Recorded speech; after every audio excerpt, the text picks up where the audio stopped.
إن الحمد لله والصلاة والسلام على رسول الله وعلى آله وصحبه وسلم. tubaniriza musomo guno gaggadde ogw'abaana ab'obuwala n'abakyala bannyinaffe mu Busiraamu. Omusomo singa muba musirise ogwampeereddwa okubasomesa gweyawulidde mmwe bakyala ng'abakyala.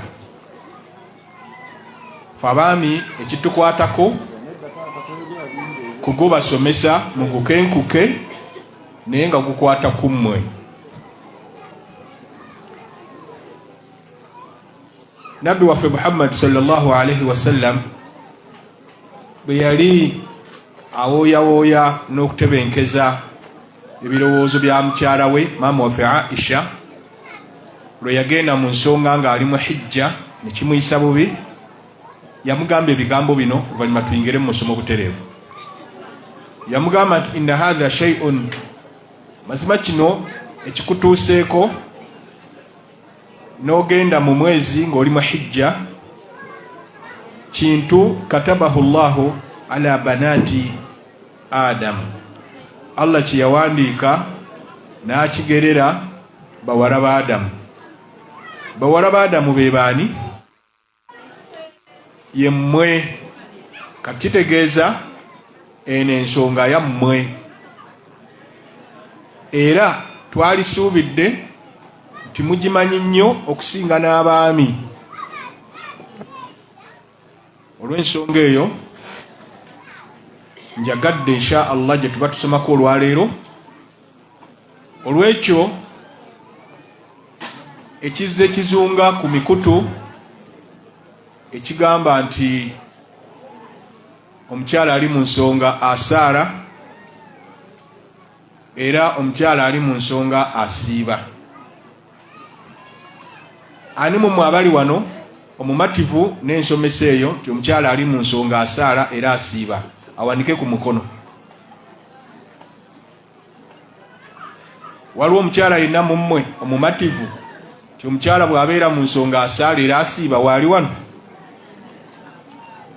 Ate abakyala abamativu nti bwe babeera mu nsonga tebasaala era tebasiiba, muteekeko emikono waggulu.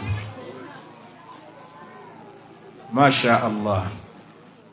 Njagadde kwagala kulaba kansa oyo oba yabakutte, naye alhamdulillah muli bageme n'eddagala eryayirimu eno gye mubeeramu. Ensonga eno Allah yagibalaalikako mmwe, yagiteekako mmwe, ffe tetugenda mu nsonga. Kati muteekeeyo amatu. Awandike mu Suratul Baqara, ye ssuula ey'okubiri aya 222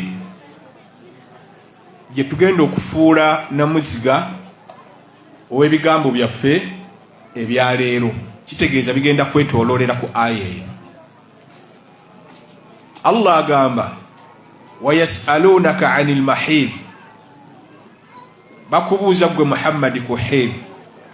Qul bagambe huwa adha, hedhi buchafu.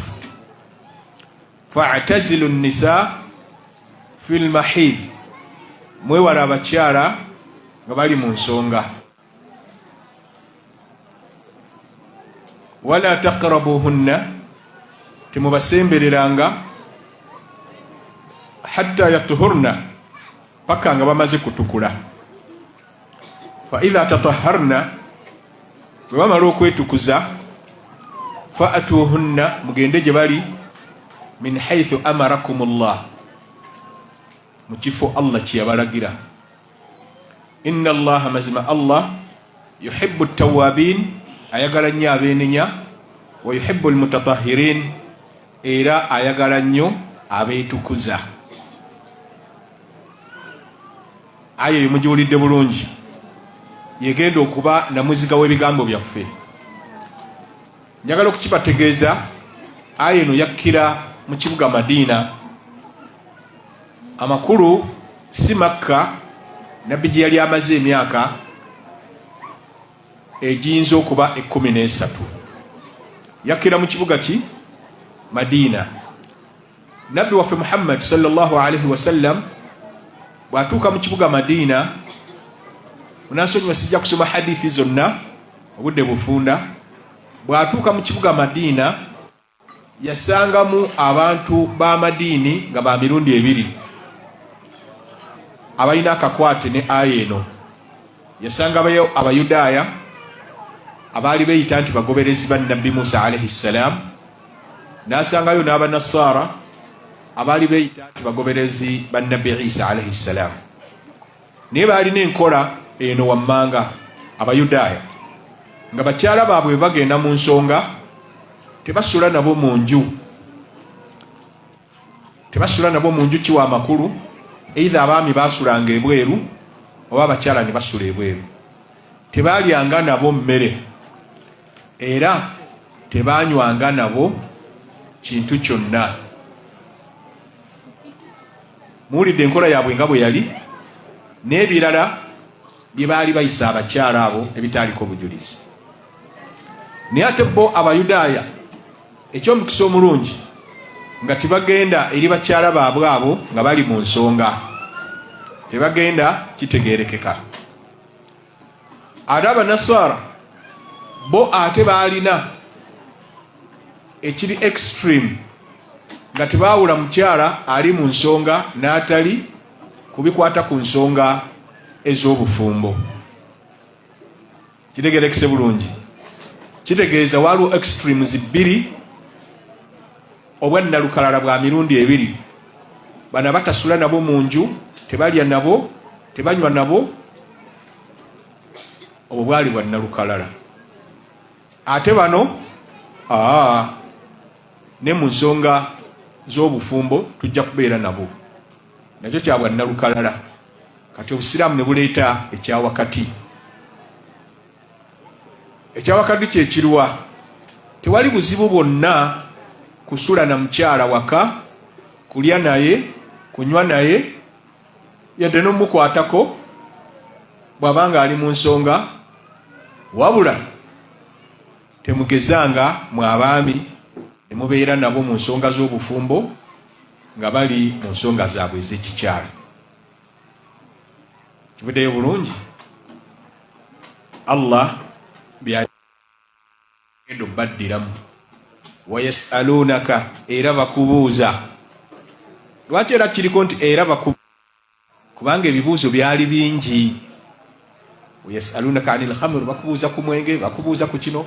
Naye kino kijja wayasalunaka, bakubuuza anil mahid. Njagala muwulirize bulungi. Bakubuuza ku mahidu. Mahidu kitegeeza ki? Mu lulimi Oluwarabu kirina amakulu 3. Ekisooka mahid kitegeeza haidi yennyini, omusaayi ogw'abakyala ogwo.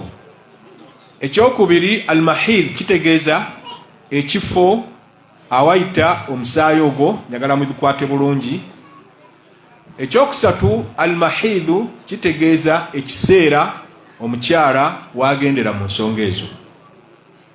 Sijja bitemaatema muyirimu eya sarf oba etymology, naye mukitwale nti al mahid kirina amakulu ameka? 3. Omusaayi gwa haidi, ekifo mwe guyita, n'ekiseera omukyala waagendera mu nsonga.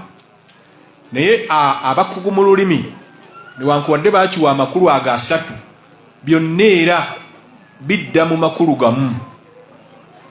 Kubanga bwe kibanga ekigenda otugaanibwa ffe abasajja kugenda gye muli nga muli mu haidi, katusooke tutwala amakulu agasoose agategeeza nti ye haidi yennyini. Togenda eri mukyala nga waliwo omusaayi gwa haidi ogumuvaamu. Bwe tuba tukitutte kitegeeza ekifo omuyita haidi, abasajja temugendanga eri abakyala mu kifo ekyo nga haidi avaamu. Ate bwe tuba tukitutte kitegeeza kiseera kyagenda mu haidi, era byonna kyekimu. Ekiseera bwe bagendera mu haidi nga bazigenzeemu, temugendanga gye bali. Kati lwaki ekibuuzo ekyo baakibuuza? babuuza ebibuuzo bibiri. Ekibuuzo ekyasooka kyali abantu bano abatasula na bakyala bali mu nsonga, abatalya nabo, abatanywa nabo, enkola gye bakola ntuufu naffe tugigoberere? Ansa nejja ti enkola eyo si ntuufu. Ate ne wajjawo ne basahaba babiri ne babuuza, kale yenkola si ntuufu, ate ensonga y'okugenda gye bali nga bali mu mbeera eyo era nayo Allah n'agamba si ntuufu. Era bye bino wammanga, wayasalunaka anil mahid, bababuuza ku nsonga za hedhi. Qul bagambe huwa ya buchafu.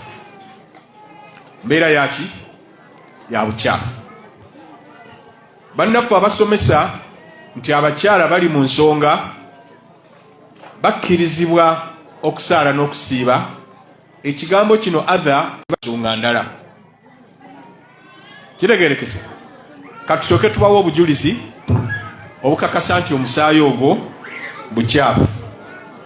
Obusoose kyekyo Allah kyagambye, qul huwa adha, bagambe kyenyinyalwa bukyafu. Lwaki tututema ku lwago? Kubanga Allah zizaako ekigamba wala taqrabuhunna, temugendanga gye bali hatta yatuhurna, paka nga bamaze kukola ki? Kutukula. Naam, tuvunudde ekigambo adha nti kitegeeza buki? Bukyafu. Naam, twagala kuleetayo ne hadithi eya Nabbi sallallahu alaihi wasallam eraga nti omusaayi ogwo okuva mu bakyala bukyafu. Sahaba yitibwa Abu Huraira radiyallahu anhu, ngeno hadithi ya sahabi nga hadithi ya Imamu Abu Dawuda ya 365.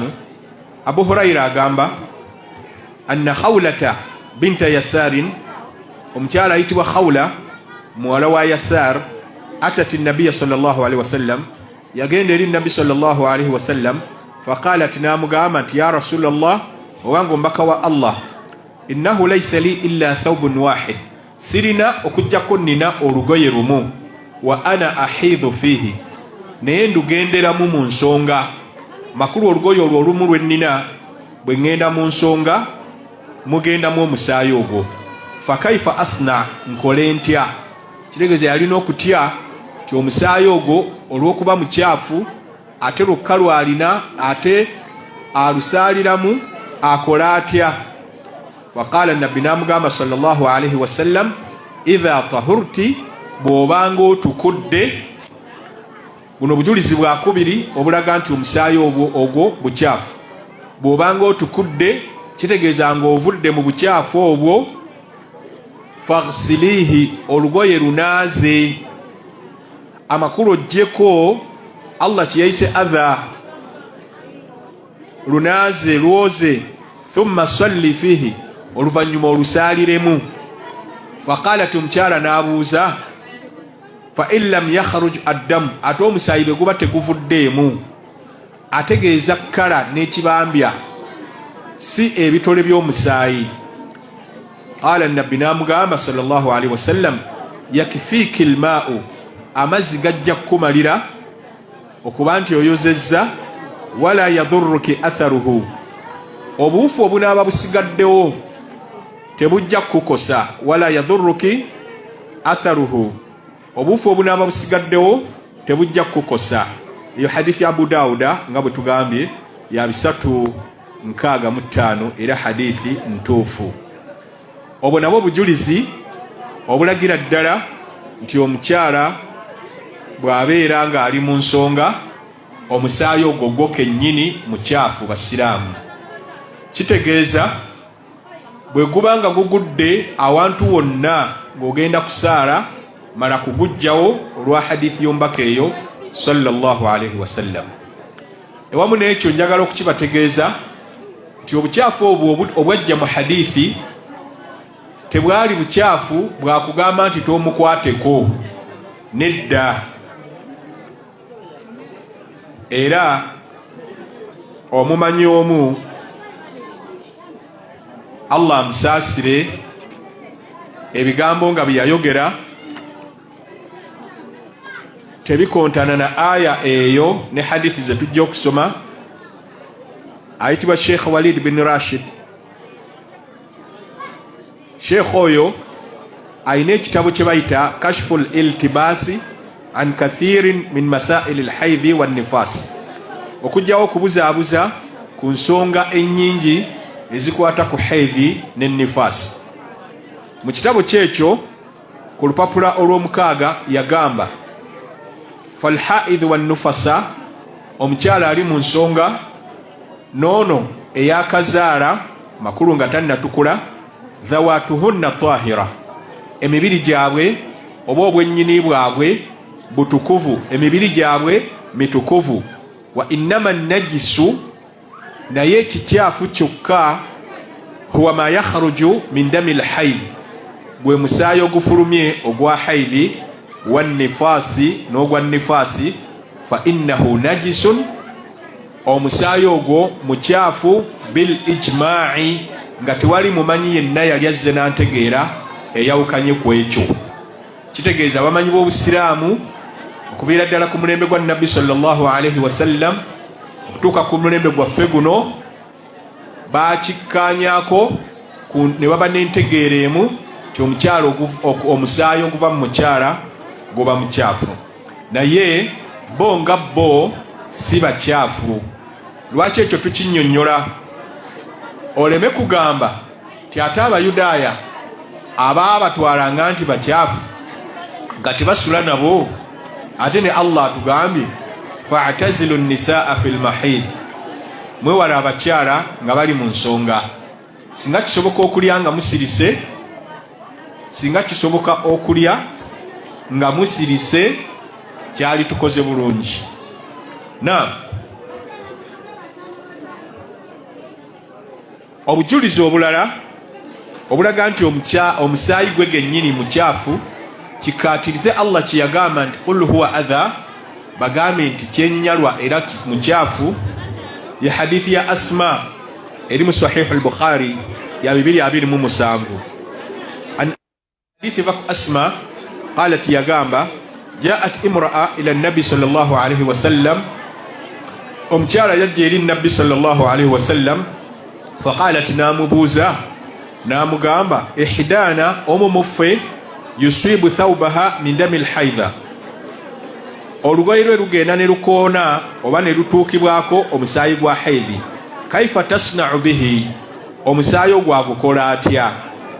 Qala nabbi namugamba tahuttuhu, agujjako, thumma taqrusuhu bilma, oluvannyuma olugoye olwo naalukunya n'amazzi, thumma tandahuhu, bwamala n'alumansa ng'amaze oddunyumunguza, thumma tusalli fihi, oluvannyuma n'alusaaliramu. Obwo obujulizi obulaga nti omusaayi we gukoonye waba wakyafu, era ne kikkaatiriza Allah kye yagamba ti qul huwa adha, bagamba omusaayi mukyafu, ge makulu ago agakirimu.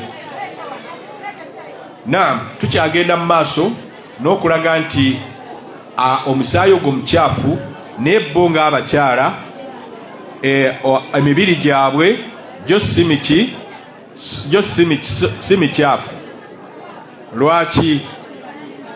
Tuwulire ne hadithi eno eya maama waffe Aisha radiyallahu anha, eri mu kitabo kya hadithi ekiyitibwa Sahihu Ibn Hibban ya 361. Maama waffe Aisha yagamba in kuntu la ati annabiya sallallahu alaihi wasallam, nze nagendanga eri nabbi sallallahu alaihi wasallam bil ina, n'ekyombo, fa akhudhuhu, nenkikwata, fa ashrabu minhu, nenkinywako, fa ya'khudh, ne nabbi n'akikwata, fa yadha'u fahu, n'ateeka akamwa ke, mawdi'a fiya, mu kifo awabadde akamwa kange, fa yashrabu, era naye n'anywa. Wa in kuntu la akhudh al-arqa,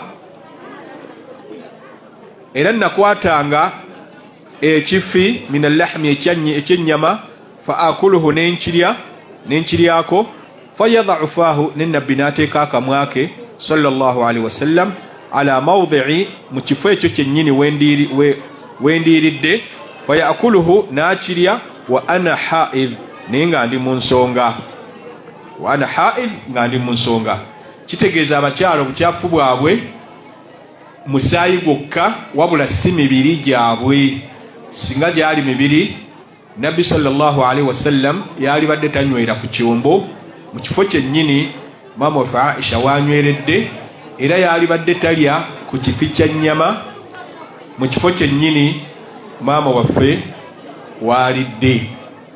Naam, hadisi endala ya Imaamu Bukhari rahimahullah ya 298 maama waffe Aisha yagitunyumiza atugamba anna nabiyya sallallahu alaihi wasallam ti nabbi sallallahu alaihi wasallam kana yattaki'u fi hijri oba fi hajri yalinga yesigama ku lapu yange paati eno y'ebisambi wa ana haid naye nga nze ndi mu nsonga thumma yaqra'u alquran nasoma ne Qur'ani amakulu nga nkutteko nanneesigama ekiraga nti okubeera mu nsonga obukyafu tebuli ku mubiri ng'omubiri ate si ekyo kyokka nasoma ne Qur'ani nga tiwaliwo kwesittala kwonna ti ate gwe neesigamye ali mu nsonga.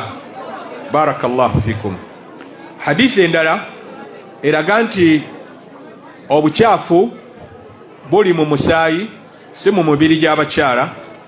Maama waffe Maimuna zawji nabi sallallahu alaihi wasallam mukyala wa nabi sallallahu alaihi wasallam qalat yagamba kana rasulullah yalinga omubaka wa Allah sallallahu alaihi wasallam yusalli fi mirtin nga alina olugoye lwasaaliramu ba'dhuhu alayya paati emu ku lwo ng'enkoonyeeko wa ba'dhuhu alayhi nga paati endala emukoonyeeko wa ana haid naye nga ate ndi mu nsonga. Hadithi eyo Imaamu al-Baghawi yagireeta mu kitabu kye Sharh Sunna nga ya 318.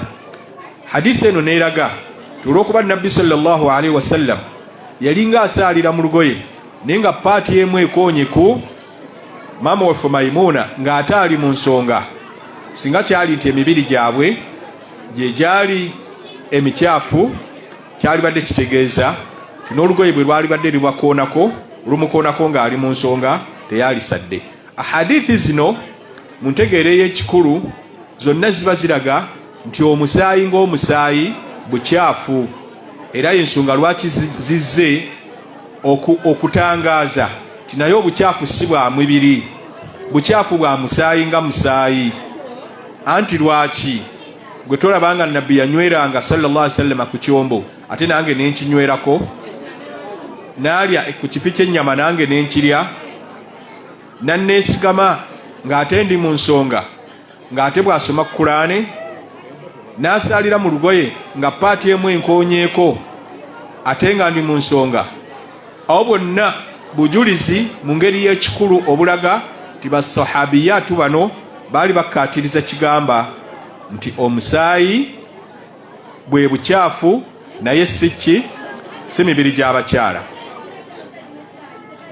Naam, ebyo byonna tukkaatiriza ekigamba nti abakyala bo nga bo si be baba abakyafu wabula misaayi gyabwe.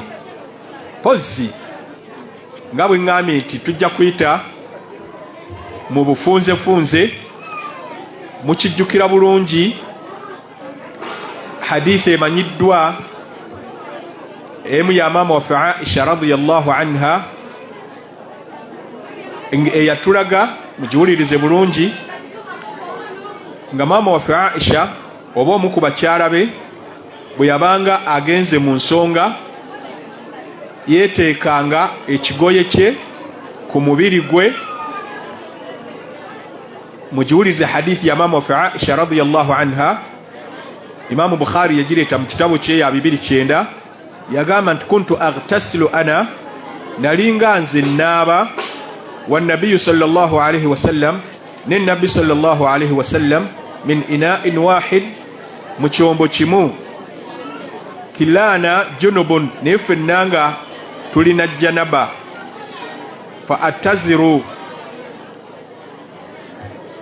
ng'olumu neesiba enkutu yange fayubashiruni nabina aginga kwe kugwa muntu mu kifuba wa ana haid ninga ate ndi mu nsonga mukyategeeza nti olaba yakolanga haga gyendi ninga ate ndi mu nsonga kiba kitegeeza ti emibiri gyaffe si gye emikyafu wabula musaayi guli ye message eri mu bigambo bya bakyala ba nabbi bano bamaama baffe Allah abasiime wakana yukhriju ra'sahu ilayya era yafulumyanga omutwe gwe gyendi amakulu ng'aguyisa mu ddirisa wa huwa mu'takifun ng'ali mu i'tikaafu fa aghsiluhu wa ana ha'il omutwe nengunaza naye nga ndi mu nsonga akkaatiriza kigamba tibannange temukitwalanga nti olw'okuba omusaayi gwaffe abakyala mukyafu tineemibiri giba miki giba mikyafu kyova olaba nabagambye nti omumanyi omu yagamba nti emibiri egy'abakyala si gy'emikyafu wabula ekibavaamu ebyo njagadde bireeta okukkaatiriza ekigamba nti bannange wano ekigambo adha kyali kitegeeza bukyafu ng'ate waliwo obuseerezi bunene bannaffe kivuunula nti adha kyali kitegeeza bukyafu wabula kyali kitegeeza ekintu ekikusumbuwa mu bwongo twagala okugamba bwe tuti ti ekigambo adha mu lulimi Oluwarabu kirina amakulu abiri waliwo adha lwe kitegeeza ekintu ekikusumbuwa mu bwongo kyo tetukiwakanya era si kipya eri abawaalimu n'abamanyi naye twagala mukkirize ti ate waliwo n'ekigambo adha lwe kijja nga kitegeeza ekintu ekikyafu lwaki kubanga ne mu Qur'ani aya mweri eri omuntu agenzo amaze okuyingira mu mikolo egya hijja oba umra mukimanyi tasala nviiri nga tannaba kuva mu mikolo naye singa afuna obuzibu ku mutwe oba nsekere oba kiki okkirizibwa okusala enviiri era ekyo ekyokuba nti osala enviiri okuba nti ofunye ekikusumbuwa Allah yakiyita adha ekikusumbuwa kati bannaffe ne batugamba mpita mu bufunze tolabanga Allah adha yakyeyambisa mu makulu ga kikusumbuwa lwaki ne wano ku haidi temukivuunula mutyo tugamba ekigambo kyonna ekiba n'amakulu agasukka ku gamu okiwa amakulu okusinziira we kijjidde kambaweeyo ekyokulabirako ekyempologoma Abaganda kabaka bamuyita mpologoma ate ne wabaawo n'empologoma ey'omu nsiko kati woyawulira nti wano empologoma etegeezebwa ya mu nsiko oba kabaka wa Buganda kisinziira ku context mwe kijjidde ekyokulabirako empologoma yakyalidde ku bantu ab'e Masaka e Buddu era ne bajyaniriza ng'awomanya bategeeza kabaka omuntu naye empologoma mu zoo yakutte akaweewo n'ekalya ng'awomanya nti empologoma ensolo kitegeeza ti ekigambo kyonna singa kijja nga kirina amakulu agasukka ku gamu omala kulaba amakulu ekigambo we kijjidde n'omanya nti kitegeeza kino twagala okugamba nti ekigambo wano adha kyajja nga kitegeeza bukyafu lwaki olw'obujulizi bwe tugambye nga Allah agamba nti temugeza ne mubasemberera hatta yatuhurna paka nga bamaze kutukula ekigambo kutukula kiba kitegeeza nti wano adha tekyajja nga kitegeeza kintu kikuyisa bubi nga bannaffe balowooza nti omukyala bw'aba mu nsonga aba unstable mentally mu bwongo bw'aba tatebenkedde n'olwekyo ge makulu ago agakirimu nga bw'olaba ne aya endala ezirimu adha nga ziwa makulu ago nedda kuba kubuzaabuza basiraamu ng'era bw'olaba abakadiyani bwe baabuzaabuza ekigambo khatamu kigambo khatamu kirina amakulu abiri waliwo kitegeeza empeta waliwo kitegeeza ow'enkomerero kati Allah bwe yagamba mu Qur'ani nti ma kana Muhammadun aba ahadi min rijalikum Muhammad tabangako kitaawe w'omu mu mmwe mwabamuyita taata tebiriyo walakin rasulullahi ne yali mubaka wa Allah wa khatama nabiyyin era ow'enkomerero mu bannabbi kati bo abakadiyani basika ekigamba be ba Ahmadiyya olw'okuba ekigambo khatamu waliwo kitegeeza empeta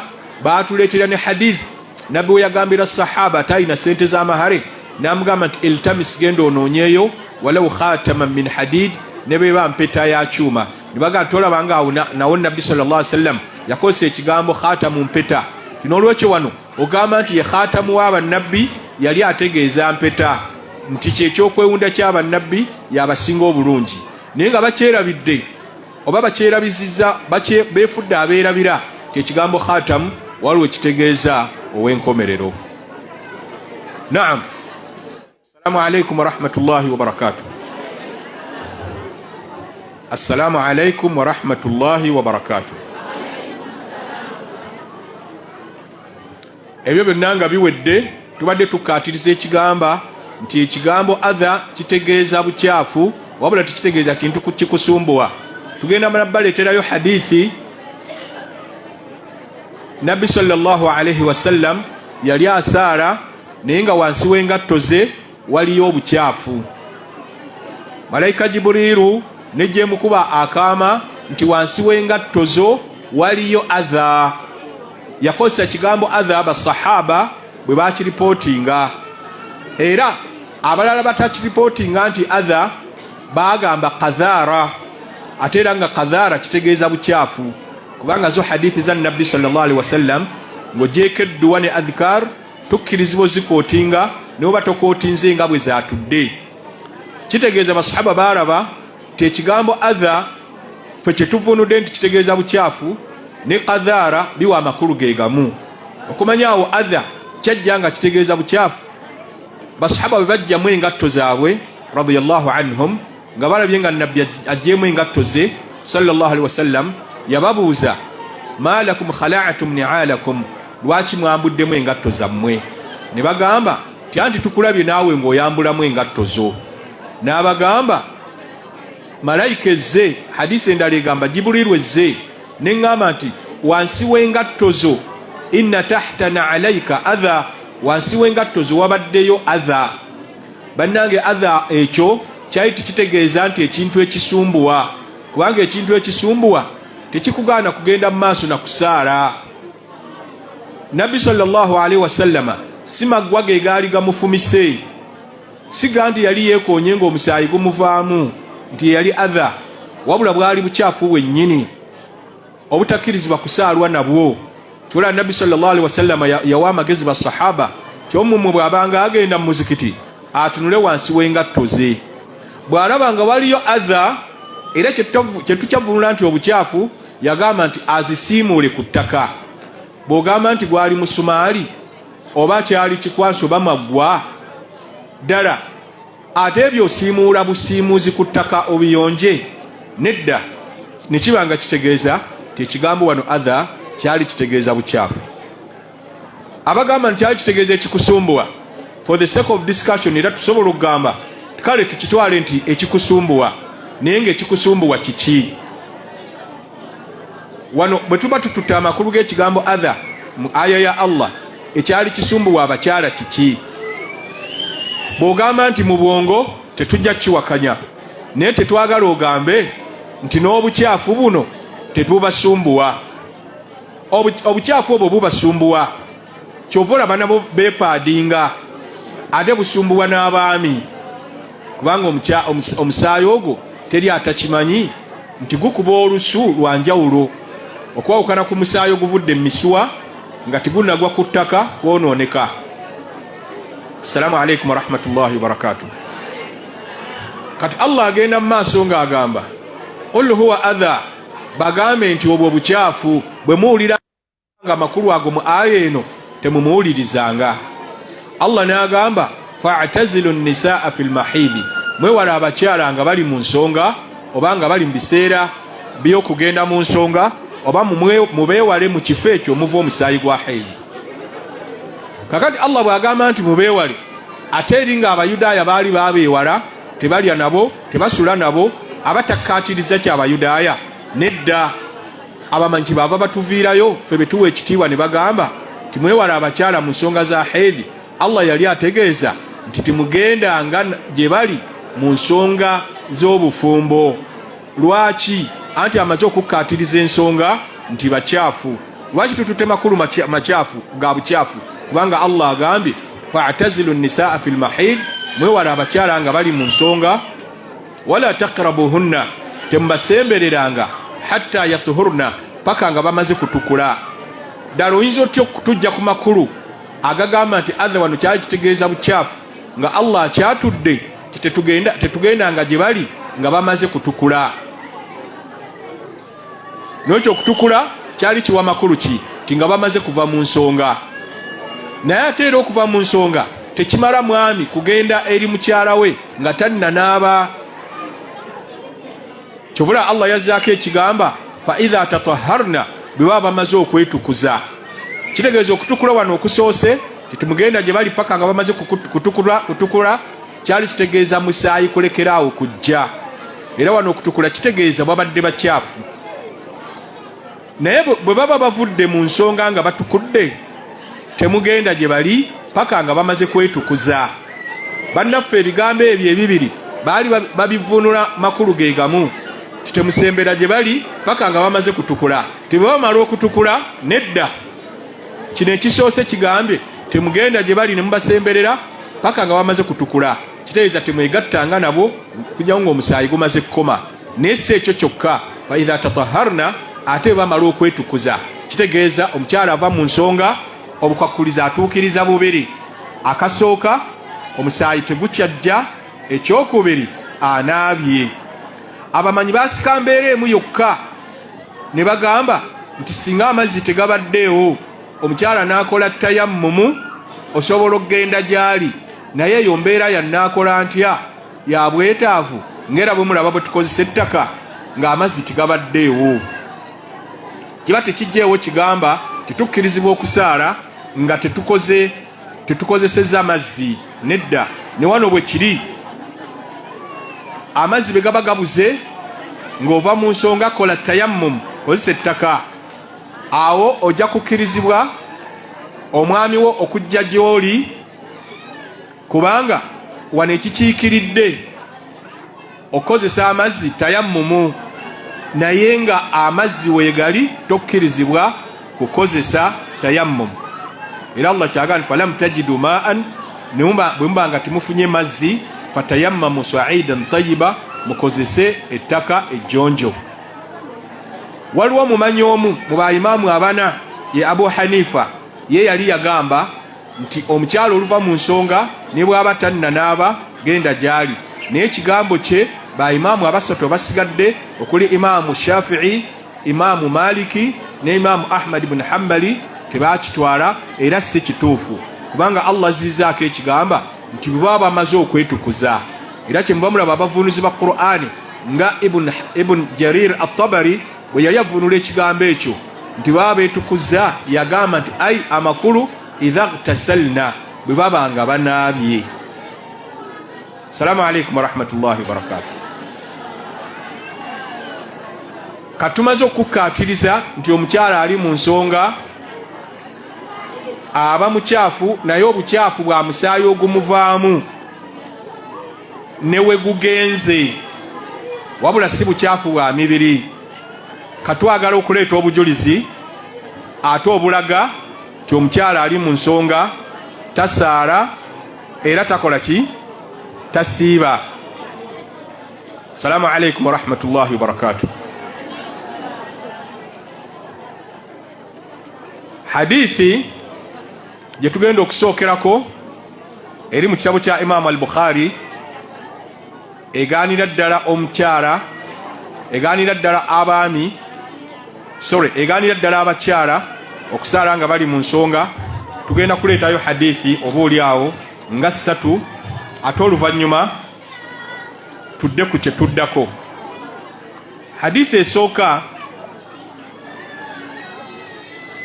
eva ku sahabi Abu Sa'id al-Khudri, tusaba Allah amusiime, mpanvu, naye awasooka Nabbi sallallahu alaihi wasallam yali ayogera ku bukendeevu bw'abakyala mu ndaba y'ebintu bw'obageraageranya n'abaami. Era yali ageraageranya abakyala mu bukendeevu bw'eddiini bw'obageraageranya n'abaami. Mulire hadithi eno. Nabbi sallallahu alaihi wasallam abakyala yabaanukula abaali bajja okubaamu akatoma ku nsonga eno, yabagamba ekigambo kino naye njagala nnyo kikwata ku haidi. Yagamba alaisa idha hadat, temulabanga omukyala bw'abanga agenze mu nsonga, muwulirize hadithi eno, alaisa idha hadat, temulabanga omukyala bw'aba agenze mu nsonga, lam tusalli, tasaara, walam tasum, era tasiiba.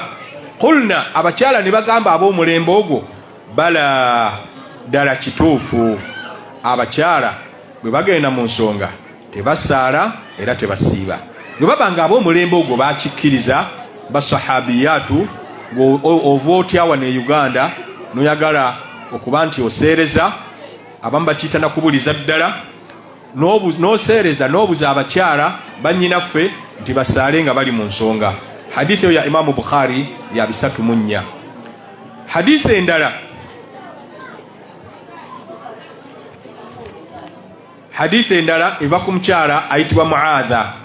Omukyala ono agamba, era neeno eno ya Imamu Muslim ya 789.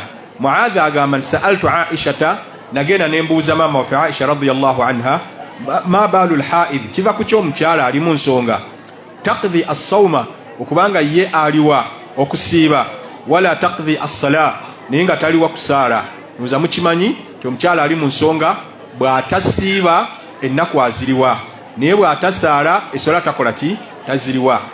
Kakitegeeza kino kyekyaliwo ku mirembe egyo, wano tuli mirembe gy'abasahaba nga ne nabbi yafadda sallallahu alaihi wasallam, naye mu hadithi yemu era mugenda kubaamu obujulizi nga kino kyennyini bwe gutyo bwe gwali ne ku mulembe gwa nabbi sallallahu alaihi wasallam. Lwaki omukyala ali mu nsonga aliwo okusiiba naye ng'ate taliwa ssala? Faqalat, Aisha n'amubuuza, aharuriyatun anti, oli mukyala muharuriya? Oli muharuriya? Omuharuriya yaani? Mu Iraq ey'edda waliwo ekitundu nga bakita Harura, nga waliwo abasiraamu aba bakhawariji, kubanga bakhawariji baba basiraamu naye aboononefu. Bakhawariji abo nga balagira abakyala baabwe okusaala nga bali mu nsonga, ng'era balagira abakyala baabwe okusiba nga bali mu nsonga. Kitegeeza ekintu kino kyali kirabiseeko mu umma eno, naye mu sekiti eyabula ey'abakhawariji abayitibwa baharuriya. Aharuriyatun anti, oli mukyala muharuriya? Anti eyo muharura mu Iraq yewali bakhawariji abasomesa batyo. Qultu, omukyala Muadha agamba nti neŋŋamba, lastu biharuriya, siri muharuriya, walakini as'al, naye mbuuza kumanya. Qalat Aisha n'amugamba, kino kati akiteeredde ddala ku mulembe gwa nabbi sallallahu alaihi wasallam, kana yusibuna dhalika, ekyo kyatutuukangako ky'obuuzizza, amakulu ne tugenda mu nsonga. Fanu umaru, naye nga tulagirwa bulagirwa biqada'i sawmi, kuliwa kusiiba, wala nu'maru biqada'i sala, naye nga tetulagirwa kuliwa sala. Ekigambo nti ne tulagirwa kuliwa kusiiba kitegeeza baabanga basiibye, baabanga tebasiibye, kubanga tewali ngeri yonna gy'oyinza kuliwa ate kyewakoze. Wala nu'maru biqada'i sala, tetwalagirwanga kuliwa sala, kitegeeza twabanga tetuzisadde nga tuli mu nsonga, naye bwe twazivangamu tetwalagirwanga kukola ki? Kuziriwa. Eno hadithi ntuufu eri mu kitabo kya Imaamu Muslim nga bwe mbagambye. Bwe tugenda mu kitabo kya Imaamu Abu Dawuda radiyallahu anhu rahimahullahu ta'ala, hadithi eva ku sahabi ayitibwa Urwa ibn Zubair. Hadithi eyo nga yagijja ku mukyala Fatima muwala wa Abi Hubaish. Omukyala ono yagamba, ani? Fatima muwala wa Abu Hubaish yagamba tikana tustahad, agamba nti yagendanga mu kikulukuto, yafuna endwadde ey'ekikulukuto nga agenda mu kikulukuto. Waqala laha nabbi sallallahu alaihi wasallam, nabbi n'amugamba, kitegeeza omukyala ono agenda eri nabbi sallallahu alaihi wasallam amugamba, ngenda mu kikulukuto naye nkole ntya? Nsaale sisaala? Makulu ayagala mugamba ti omusaayi gw'ekikulukuto gulinga gwa haidi. Kitegeeza yali akimanyi nti bw'obeera mu haidi era omusaayi gwa haidi tosaala. N'amugamba nti ngenda muki nkulukuta. Waqala laha nabbi sallallahu alaihi wasallam, nabbi n'amugamba, idha kana damu lhaidha, bwe gubanga musaayi gwa haidi, nga gwe gukuvuddemu fa innahu damun aswad go guba muddugalirivu guli blackish yu'rafu gumanyiddwa fa idha kana dhalika bwe obanga olabye ogwo gulimu oluddugalirivu fa amsiki ani salah ebyeswala bikole ki byesonyiwe. Hadisi ya Abu Dauda 286. Omukyala yali agamba nvaamu omusaayi gwa kikulukuto kati nange nneme kusaala nga bali abatasaala nga bali mu nsonga. Nabbi amulungamya bulungi ti omusaayi ogwa hedhi gubaamu olwa bbulaaka, kitegeeza guli tekubaamu lwa bbulaaka ogw'ekikulukuto, kubanga ogw'ekikulukuto guva mu mbiriizi oba mu bisenge bya nnabaana ewabeera omusuwa oguba gupasuse, shaitaani yegupasula. Olw'ebyo byeyagala olowooze ti ngenze mu nsonga sijja kusaala sijja kusiiba oleme kukola ibaada ezo. Olumu egupasula ekukyaye balo naye nabbi amugamba gwo guno omuddugavu mukyo ng'ategeeza ti naye guli ogw'ekikulukuto mumyufu. Amakulu go bw'olabanga mumyufu genda mu maaso n'okusaala, naye bw'olaba gulimu akaddugalirira ng'omanya nti guno gwaki guno gwa hedhi. Ekyo nno nakyo ne kiraga nti abakyala bwe babanga bali mu nsonga tebasaala nga tuzimbidde ku kibuuzo ekyo. Barakallahu fikum. Naam, waliwo hadithi gye njagala obbagamba nga nayo hadisi eyo yali ku mukyala eyagenda eri nabbi sallallahu alaihi wasallama n'amugamba nti ya Rasulallah, owange omubaka wa Allah, inni imra'atun, nze ndi mukyala, ustahadhu, ngenda mu kikulukuto, istihadhatan shadida, naye kiba ky'amaanyi, afa ada'u ssala, esswala njireke. Amakulu ng'alinga amugamba ti esswala njireke nga bali bannaffe ababa mu hedhi bwe baleka esswala. Nabbi sallallahu alaihi wasallam yamugamba atya? Yamugamba agende mu maaso n'okusaala, kubanga guno omusaayi si gwa hedhi. Badde njagala mbasomere hadisi eno nga bweyatula mukitegerekeka bulungi, naye nga amakulu agagirimu Nabbi sallallahu alaihi wasallam teyamugaana kusaala nga ali mu kikulukuto. Era twagala obbagamba abakyala, Allah bw'aba yakugesa n'obulwadde obw'ekikulukuto naye nga wabufuna wali ogenzeeko mu nsonga, naye nga tosobola kwawula musaayi gwa hedhi na gwa kikulukuto, olw'okuba ogw'ekikulukuto guba mungi nga gutabudde guli, pima ennaku zewagenderanga mu hedhi bwe zituukanga oba 4 oba 5, ne bw'oba tolabye musaayi gwa hedhi tosaala, kitwale nti oli mu nsonga. Okujjako nga otuuse mu stage ey'obutakyagenda mu nsonga, menopause, awo bwe guba gukujjidde kitwale nti gwa kikulukuto. Ate nze atakyagenda mu nsonga n'amanyira ku kinti sikyazigendamu, ate nga nvaamu n'omusaayi gwa hedhi. Geraageranyiza ku bakyala abali mu kitundu kyo oba abafamire yo, olabe menopause bagituukiramu mu kiseera ki. Okwekuumira ku safe side weeteeke mu myaka egyo. Kivuddeyo bulungi, masha Allah. Posi hadisi eno njagala nzite ku bigere katono, nabadde sigibaleetedde ku nsonga egamba nti omusaayi gwe mukyafu si mibiri gy'abakyala. Aisha radiyallahu anha, hadithi ya Imam Muslim ya 785 egamba, Aisha agamba inna Ummu Habiba sa'alat Rasulallah, yabuuza omubaka wa Allah sallallahu alaihi wasallam ani ddami, ku musaayi, yali amubuuza guno ogwa hedhi. Waqalat Aisha n'amugamba, yali amubuuza ku musaayi gwa kikulukuto, sorry. Waqalat Aisha n'agamba nti ra'aytu mirkataha, nalaba ekyombo omukyalo ono kye yeeteekangako ng'avaamu omusaayi mal'ana nga kijjudde, kitegeeza yalina omusaayi mungi nnyo ogw'ekikulukuto, daman nga kijjudde omusaayi, faqala laha rasulullah paka Omubaka yamugamba sallallahu alaihi wasallam imkuthi maribanga qadra ma kanat tahbisuki haidatuki ebbanga haidhiyo weyakulemesanga okusaala muwulira ebbanga haidhiyo weyakusibiranga nga tokyasaala ebbanga eryo tosaalanga newankubadde omusaayi mungi nga tosobola gwawula ku gwa haidhi thumma oluvannyuma igtasili wasalli onaabe osaale kitegeeza wali obadde tokola ki tosaala lwaki obadde okyali mukyala mukyafu obukyafu obw'omusaayi obwo. Assalamu alaikum warahmatullahi wabarakatuh. Kati ebyo nga bwe biwedde bannyinaffe njagala tugendeko ku bigambo by'abasahaba radiyallahu anhum. Ebigambo by'abaani? By'abasahaba. Tulabe omulembe gwabwe gwonna mwalimu yadde n'omu bw'ati agamba nti omukyala ali mu nsonga asaala oba asiiba.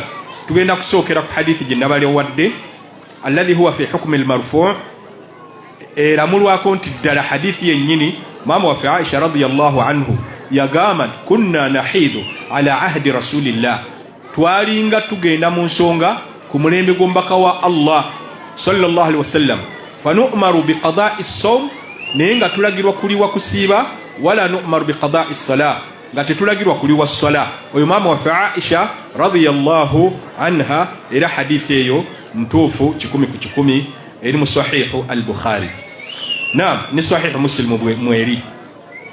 Ne hadithi nga Aisha agamba alaysat idha hadat, nga nabbi agamba sallallahu alaihi wasallam temukiraba nti omukyala bw'abanga agenze mu nsonga lam tusalli wala tasum, tasiiba era tasaala, tasaala era tasiiba. Kitegeeze eri waggulu Aisha gyayogedde ekkaatirizibwa hadithi eno ey'omubaka sallallahu alaihi wasallam. Naam, katugendeko mu basahaba radiyallahu anhum abaami. Ono Ibn Umar, Abdullah ibn Umar yagamba la tasumu alhaid, omukyala ali mu nsonga tasiiba, wala tusalli era tasaala. Ekigambo kino ekya sahabi oyo Ibn Umar radiyallahu anhu kiri mu kitabo kya munna hadithi amanyiddwa nga Imamu al-Bayhaqi mu kitabo kye as-Sunan al-Kubra omuzingo ogusooka ku peegi 319. Munasonyiwa obbawo emizingo ne peegi, nkimanyi ndigenda ku likodi abawalimu tujja kuyambagana tutunuleyo.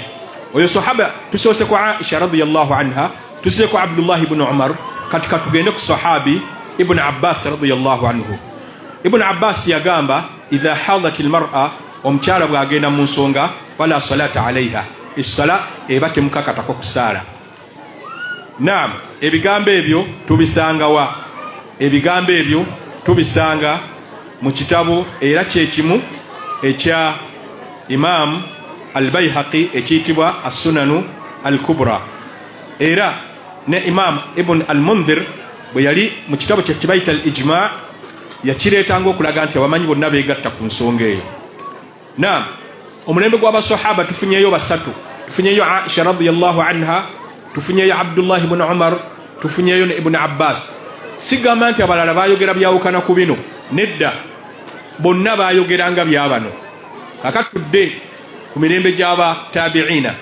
Hasan al-Basri mumumanyi bulungi, Ibn Qudama al-Maqdisi yamukootinga mu kitabo kya al-Mughni muzingo ogusooka peegi 249, n'alaga nti bwe yamala okuleeta ebigambo bya Hasan al-Basri ti omukyala ali mu nsonga tasaalira tasiiba, paka ne lwe yagamba ani Ibn Qudama al-Maqdisi ti era ekyo kyegattibwako abamanyi bonna. Tabi'i omulala ayitibwa Sa'id ibn al-Musayyib naye yagamba bw'atyo, soma ekitabo Musannaf ibn Abdur Razzaq muzingo ogusooka peegi 305, era ne Musannaf ibn Abi Shayba muzingo ogusooka peegi 1016. Tabi'i omulala ayitibwa Ata ibn Abi Rabah naye bw'atyo bwe yagamba, era ojja kisanga mu Musannaf ibn Abi Shayba omusannaf ogwo ku peegi 1313 omuzingo ogusooka. Kati egyo mirembe gy'abaani gy'abatabi'ina. Tuvudde ku gwa nabbi sallallahu alaihi wasallam tuzze ku gw'abasahaba ne tugenda ku mulembe gw'abatabi'ina. Katika tugende ku mulembe gw'abatabi'i at-tabi'ina. abadda mu bigere by'abali abalaba ku basahaba. Imaamu Malik rahimahullah, Imaamu Malik mu kitabo kya al-Mudawwana al-Kubra, mu kitabo ekiyitibwa al-Mudawwana al-Kubra, omuzingo ogusooka peegi 2 naye yagamba, oyo Imaamu Malik yagamba mukyala ali mu nsonga tasaala era tasiiba.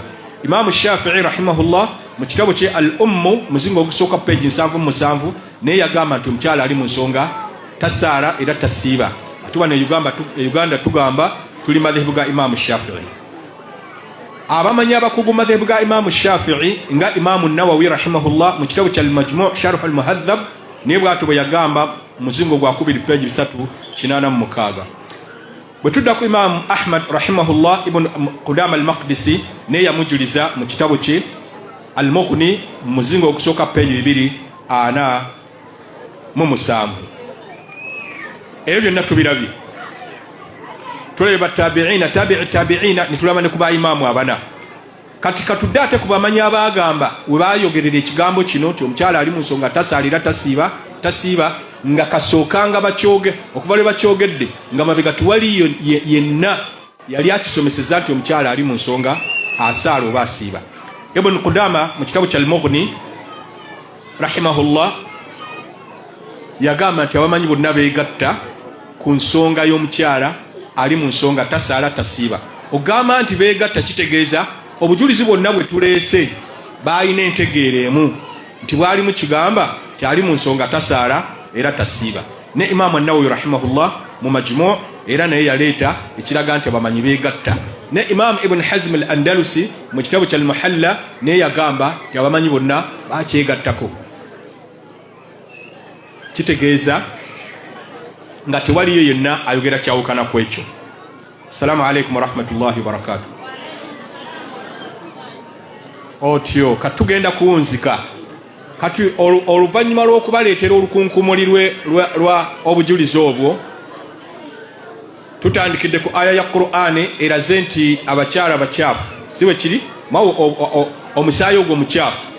Allah yali asimba ebigenda okuddirira olw'obukyafu bw'omusaayi ogwo n'abaziiza bino wammanga.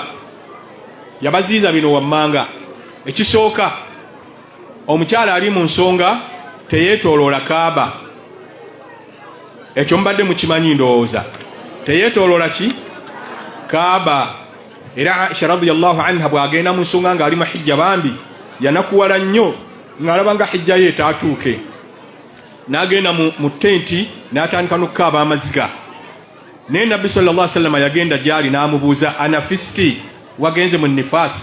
Nifaasi si yebaawo ng'omaze kuzaala? Naye olw'okuba ennamula ya nifaasi okujjako mu bitono ennyo efaanagana n'ennamula ya haidi, ebigambo ebyo ebibiri bikozesebwa mu kifo ky'ekirala. Anafisti yali ategeeza ogenze mu haidi? Kwa Aisha nti ye. N'amugamba nti fafaali ma yafalu lhajj, kola buli hajji yonna kyakola, ghayra alla tatuufi bilbayt, naye togeza ne weetoola Kaaba hatta tatuhuri, paka ng'omaze kutukula. Eyo hadithi ya Bukhari ya 305. Mugiwuliddeeyo? Njagala obbawo amawulire ag'essanyu mugawulire bulungi nnyo, mutege amatu.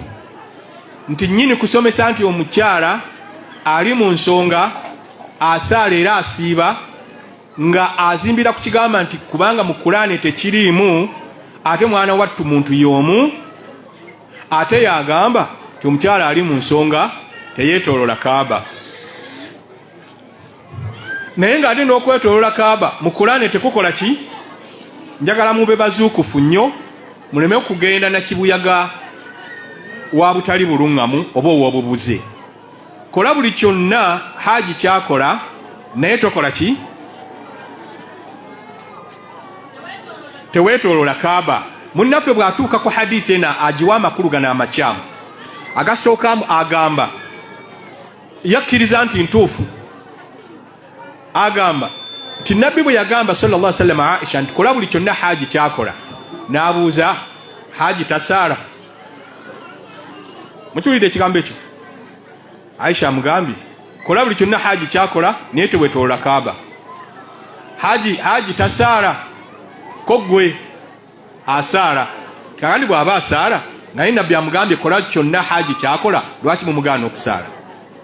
Twagala okugamba nti wano Nabbi sallallahu alaihi wasallam ekyokuba nti omukyala tasaala ali mu nsonga si bye yaliko. Wano nabbi yali ku kyono atuuse ku buzibu bw'okwetooloola Kaaba. Kati omugamba nti kola byonna Hajji byakola, yali ategeeza byenzikiriza nti bikolebwe. Byeŋŋambye nti temubikola bi amri min Allah, nga kiragiro kuva eri Allah, kubanga wama yantiqu anil hawa, tayatulanga ajja ku kwagala kwe. N'olwekyo okubuuza ekigamba nti Hajji tasaala, lwaki ate omukyalo ono mumuganya okusaala? Tukugamba hadisi eno kennyini, aya oba hadisi, ojja gamba nti hadisi. Lwaki ogizimbiddeko ga nti omukyala teyeetoolola Kaaba? Ate bwe tukulaze hadisi ezigamba nti n'okusaala tasaala n'ozigaana, ate ng'ensonga gy'owa ogamba ya 222 mu Bakara gye nabasomedde, mbwe ekyokusaala tekiriimu n'ekyokusiiba, so nga ne kino eky'okweetooloola Kaaba tekikola ki? Tekiriimu. Engeri gy'anafuya hadithi za Nabbi sallallahu alaihi wasallam zaayagadde ku misingi ze n'azigolola nti ntuufu, zaatayagadde n'azitta, akalipo kano era kalemesa abamu ku bayizi be omukkiririzaamu oba olw'ensonga endala. Era nakyo mbawa amawulire ag'essanyu nti mu bayizi be ababadde bamutembeeta ennyo, amannya ge ŋŋenda gaatula.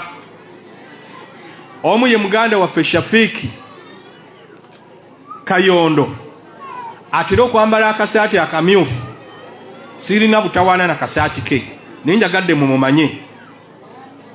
Yankubira essimu n'aŋŋamba, Seeka, emisomo gino tugiteeka ku mitimbagano mubeeko bye mwogera, naye si lwakuba nti tuli bamativu nti buli kiseeka kyasomesa kyonna kituufu. N'amaliriza nga ŋŋamba, kati tolabanga ensonga ya Hebi, nze nga Shafiiki saagimatira. Muwulidde bulungi baganda bange? Teyakola ki? Tumunenyaako kimu. Bw'oba tiwagimatira, lwaki toyimirira mu maaso ge ku mutimbagano n'ogamba ti Seeka, mu by'osomesa mulimu abayizi bo abakuli ku lusegere naye tibamatira by'osomesa ebimu, kati nga kino nze saakimatira. Bw'aba yamugamba privately, ffe tetwakiraba. Era olunaku olw'eggulo oba okwosajjo bwe nabagambye nti nalondeddwa okusomesa ku nsonga eno ey'abakyala bali mu nsonga tebasaala era tebasiiba, kubanga ndi mu gurupu yaabwe, kusingira ddala njagala nnyo okupiikingayo shubuhaati zaabwe, teriyo nja kyakuyiga kiri eyo. Ne mbagamba nti amannya g'abantu babiri ŋŋenda googera, gwe Shafiiki ne Sseŋŋendo ayitibwa Abubakari.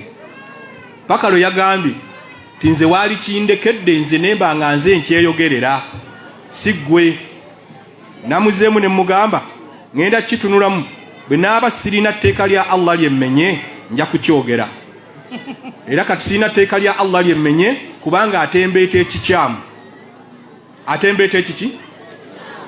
Era yenna asobola omwakisesi ng'amugambe ti Nuuhu ebigambo bye wamugamba privately yabyasizza. Si gamba nti mbotola ekyama, wabula nabasendasenda mpolampola mu gurupu eyo gye bayita kapeera, babiwandiike kuba olumu tuwandiika olumu ne twogera. Ye kennyini ne Abubakari Sseŋŋendo ne baweereza mesegi mu buwandiike eraga nti tebakkiriza ti omukyala ali mu nsonga asaala era asiiba. Kati ne ŋŋamba kino tekikyali kyama, era y'ensonga lwaki nkireese wano. Naye njagadde mufunemu n'ekyokuyiga ekirala nti bangi mu bayizi ab'oyo Seeka abatyo mwatulira nga bali eyo bafa kimugunyu, byasomese balabira ddala nga bikyamu. Sijja kuyingira mu nsonga z'amaka ge nti oba nayogera n'abaana oba naki, kubanga ayinza okutebereza mwana ki. Naye mwana wattu, gwe ssebo n'abaana b'ozaala nabo nga si bamativu ku nsonga gy'osomesa abasiraamu nga bakusabira busabize Allah akuluŋŋamye. Ekigambo ekyo bannange si kituufu. Muwulidde? Temugeza ne mukigoberera, tukisanze nga kyali mu bakhawariji. Njagala kuwunzika kati nga tukozesa bwongo bwokka bamaama baffe be bwatuzaala nabwo, nga si aya si hadisi. kyemmanyi muli bakazi bategeevu nnyo. Ekisookera ddala seeka agambye omukyala ali mu nsonga teyeetoolola Kaaba, si bwe kiri? Ate y'omu n'agamba nti asaara. Kino kibuuzo kya bwongo. Okusaara n'okwetoolola Kaaba kiriwo ekisinga obukulu mu Busiraamu? Kusaara. Ddala Allah mu wizidomu ye, mu hikima ye, ayinza okukkiriza omukyala asaale olw'okuba ali mu nsonga ate n'amugaana okwetoolola Kaaba? Lwaki nedda? Kubanga eswala yesinga ki? Yesinga obukulu. Ekyo ne kiba kimu. Ekyokubiri, otuvunaana okukozesa hadithi olw'okubanga aya si yagaana abakyala okusiiba oba okusaala, naye gwe n'okozesa ate naawe hadithi ebagaana okwetoolola Kaaba. Okwo tekuba kwekuba ndobo Basiraamu? Kuba kukola ki? Kuba kwekuba ndobo. Ekyokusatu, twagala okkirize ti nga bokkiriza hadithi eyo egaanye okwetooloola Kaaba ng'omukyala ali mu nsonga, ne zino oyagala toyagala n'abayizi bo oyina ozikkiriza, kuba ku musingi gwe wazimbidde okkirize eri, era gwe musingi gwe gumu gw'olina okuzimbirako okkiriza eno. Ayinawo kyekwaso ki? Agamba Nabbi yagamba sallallahu alaihi wasallama, khudhu anni manasikakum, emikolo gyammwe egya hijja mugijje ku nze. Naga kati mikolo egya hijja yagaana abakyalo okwetoolola Kaaba nga balina ki? Ekibuuzo saababuuzo. Ekibuuzo ki? Bwe yagamba nti emikolo gya hijja mugijje ku nze, kiggwayo nti naye emikolo emirala mujejjeeko mukole byammwe? Otuuke n'okusomesa nti omukyala ali mu nsonga asaala? Olw'okuba ku olwo yali mikolo gya hijja, yali asomesa nnamula za hijja. Omukyala akola buli kimu, haji kyakola wabula tuwetoolola Kaaba. Yali asomesa ku mikolo gyaki? Hadisi eyo nga bw'ogikkiriza ne zino eziganya abakyala ate nga zo nnyingi na nnyo, n'omutindo gw'obutuufu bwazo guli ku levo y'emu n'eno gy'okkiriza ne zino bwe ziri. Kibuddeyo bulungi. Kambabuuza ekibuuzo ekirala. Omusulo bwe gubanga gugudde awantu mu lugoye, wasigala nga wayonjo oba wasigala wakyafu? Olaba n'ogw'omwana atannalya, waakiri tumansaawo, ekitegeeza nagwo muki? Twagala okwebuuza. Allah yatugaana okusaala nga tuvuddemu omusulo, nga ne bwe tubeera mu swala guba tegutuvaamu. Muswala guba tegutukola ki? Naye n'atugaana okusaala nga gwatuvuddemu nga tetusoose kufuna udhu. Allah yatugaana ekyo, ate ayinza okukkiriza omukyala nti gwowa haidhi ne bweba ekuvaamu sigala nga okyasaala. Eyo eba wisdom. Ekyokubiri, mwe bannyini misaayi egyo, omusaayi ogwo n'omusulo musinga kwenyinyala ki? Lumba nga musinga kwenyinyala musaayi. Munnaabwe yabaga nti ate mukole eki, ogwo gwo mugusaaliremu. Mbagambye buno bujulizi bwa bwongo. Kitegerekese. Ekyo ekirala tukisanze nga omusulo we gugudde onaazaawo, si bwe kiri? Era ne tukisanga ng'era omusaayi gwa haidi we gugenze, Nabbi agambye omukyala sallallahu alaihi wasallam nti naazaawo. Kitegeeza ekikutumye onaaze ewali omusulo, era kyekikutumye onaaze ewali omusaayi gwa haidi, kubanga ekigatta wakati wa byombi kiki? Bukyafu. Guno omusulo mukyafu ne haidi. Maliriza nga ngamba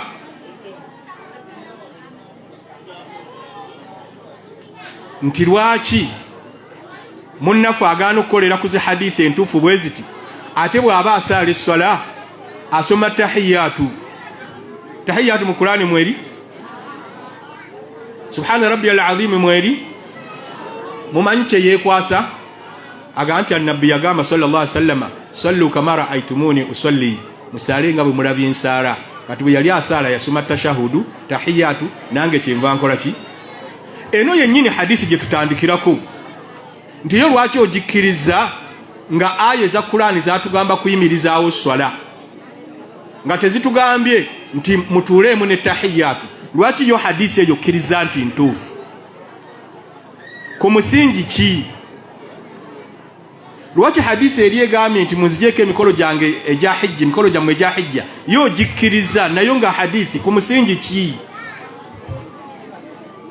Njagala obbagamba ti bw'ona asoma tahiyatu mu swala, oyinza okufunawo omuyizi wo n'akwefuulira akugamba nti seeka watusomesa Kurani bweba yogedde ku kintu nga bwe yayogera ku haid nesirikira ebirala nga bwe yasirikira omukyala atakola ki ali mu nsonga obutasaala, watugamba nti ebyo Allah aba yabireka tetubinonozanga. Lwaki bwe yatugamba tuyimirizeewo esswala nga tatugambye nti tusome ne tahiyatu? Lwaki ate tugisoma?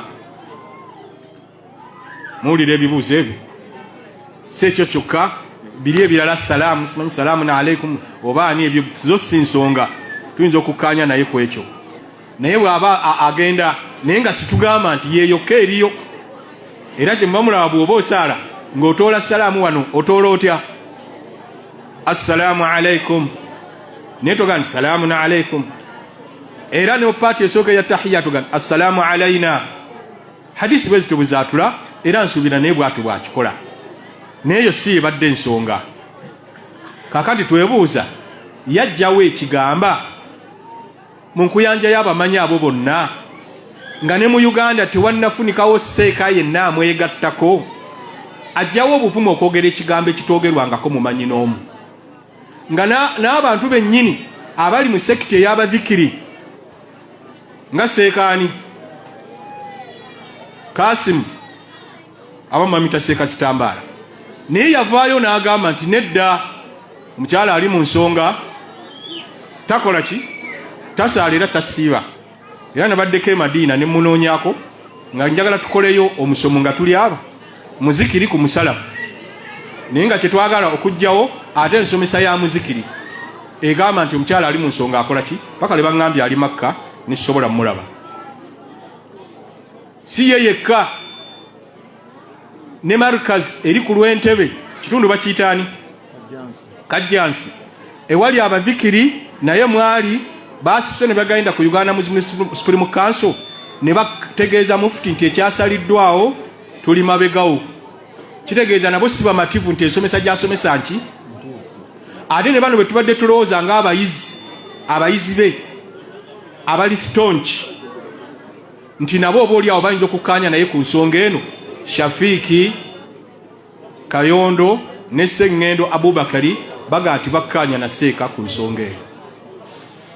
Omu ku bo yagamba nti kuva simanyi 2-3 amusomesereza emyaka egyo gyonna kumpi 2, naye ng'ekyo kyagaana omuyingira. Oba yakakitandika naye agambye aseeka wange nkwawukanyeeko. Ate ne wano baseeka bangi abakyasirise nga bagamba mugambi seeka mmwe mwatumalira ensako, naye nga mu masomero amasiraamu Biraali Kachiri, Biraali Bwayise, Madiina Katereke, Naggalama, Salafu, Busoga eyo yonna baseeka bennyini abasomesa abaana amaloboozi tugalina okuva gye bali nga batugamba mugende mu maaso n'ensomesa gye musomesa, tuli mabega wammwe. N'olwekyo bannange njagadde okumaliriza ensonga eyo nga mbagamba nti seeka ali bwa namunigina. Nafuna omukisa nti bwe baayita ku kitebe okwogera ne seeka ku nsonga ezo ze yali atadde mu umma nalimu, naye n'ensonga tetwagyogerako ge mazima, n'endala tetwazoogerako. Oluvannyuma lw'okukizuula ti munnaffe gwe tutambula naye tali ku mutindo gw'abano baseeka nze nejjeemu be baali bamuyise okubanga batambuza ensonga eyo ne bagamba nti tukikomyawo. Era bino bye mbagambye twali tusobola obbimugambira awo oba oli awo n'ebisingawo. Era guno omusomo nguwadde mmwe bawala baffe bannyinaffe, naye ninayo ogwaba waalimu ogujja okuba mowa tekiniko okusinga ku guno biidhinillahi tabaraka wa taala. Nga nva waggulu, Allah mulungi, gwali mwaka gwa 2023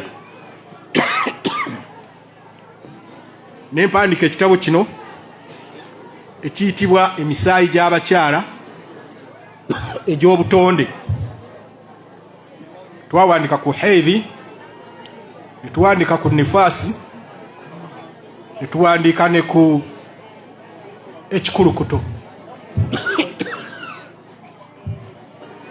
Naye ebigambo ebingi byasinga kugenda ku haidhi kuba yeyina amateeka amangi okusinga aga nifaasi n'okusinga agaki ag'ekikulukuto. Naye na kino kibuuzo kya bwongo, ddala nabbi n'aluŋŋamya ku ky'ekikulukuto nga n'abakirina baali babale ku ngalo, naye n'ataluŋŋamya ku nsonga ya haidhi. Atirisi kale n'agamba nti musaale mu bigambo ebyatule, naye n'asirika busirisi.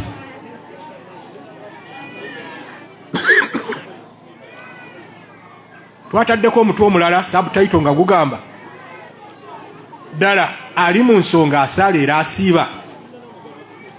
Okusinziira bye tusomye mukyalimu akakunkuna konna, temukyasobola okusaala oba okusiiba. Kati waliwo ebitabo 200 waliwo abaabibagulidde 100 bimeka, naye Seeka Nyanzi Juma yanaamanya bamusukka mu bimeka, era yanaamanya bw'anaakisalira amagezi. Naye bw'owulira nga toyagala kanyiga ako, kuba ayinza okugamba abavudde egindi wadde amiira ajja bibagabira eyo, yamanyi abajjumbize mu swala, abajjumbize mu ddiini. Ayinza okukola bw'ati. Abatasobole kubifuna tuleeseyo endala kopi 150 n'eza 33 wabweru awo weeziri.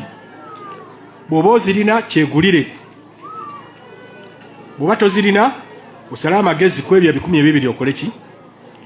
Naye nga bwe twawandikira ekitabo kino twali tutumanyi nti tulifunayo mu ggwanga lyaffe lino alituleetera Seeka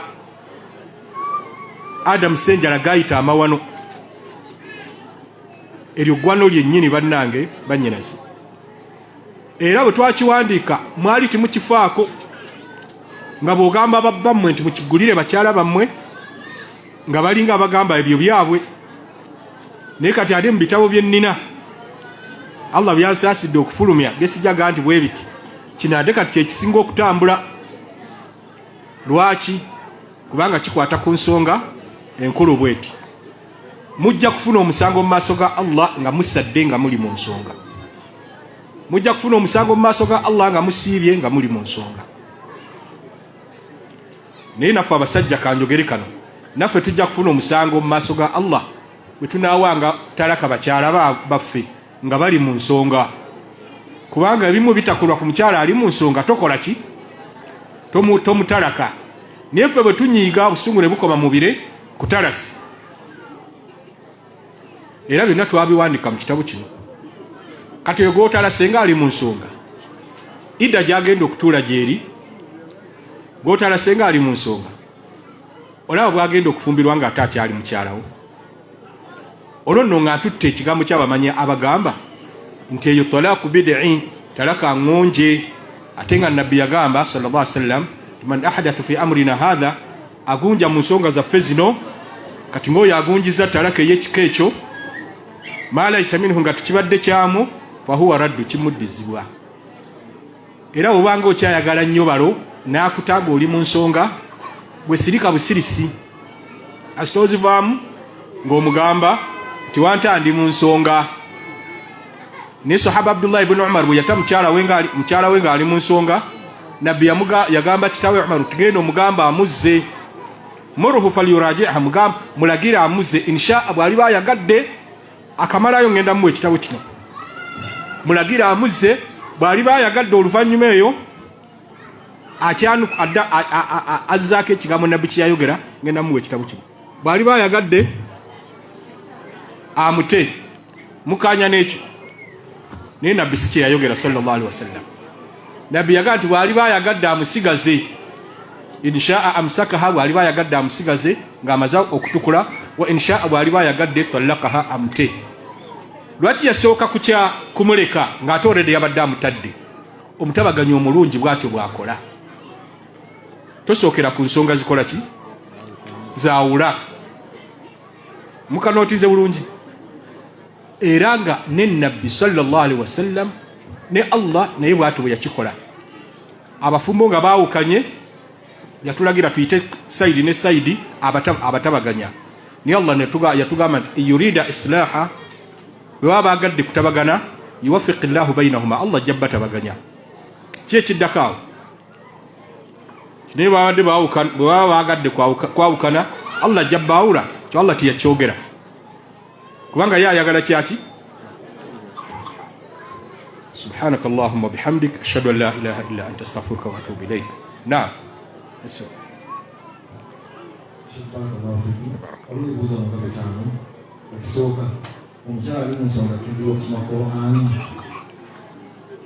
Ekyo kirimu enjawukana z'abamanyi. Mukyala ali mu nsonga asoma Qur'ani naye ng'obuzibu bwonna bwava ku hadithi ebagaana okusoma Qur'ani. Abagitwala nti ntuufu bagamba tasoma, abagitwala nti nnafu bagamba hadisi ennafu tekola nnamula, ng'olwekyo asome. Kitegeeze bw'olisoma ebitabo by'abamanyi oba n'owulira baseeka nga basomesa mu misomo ng'omu agamba nti omukyala ali mu nsonga akwata ku Qur'ani, manya yamatira hadisi eyo nti ntuufu. Ate agamba titagikwata mawe tagikwatako tagisoma ng'omanya yamatira nti hadisi ntuufu. Ale bw'olisanga agamba nti wali buzibu kati nga Nuuhu ng'omanya nti yamatira nti hadithi si ntuufu wabula nnafu. Wabula ffenna nga tukkaanya abatali kwetemamu tekisingako obulungi kukola ki? Kubanga toli mu nsonga. Kibuddeyo bulungi.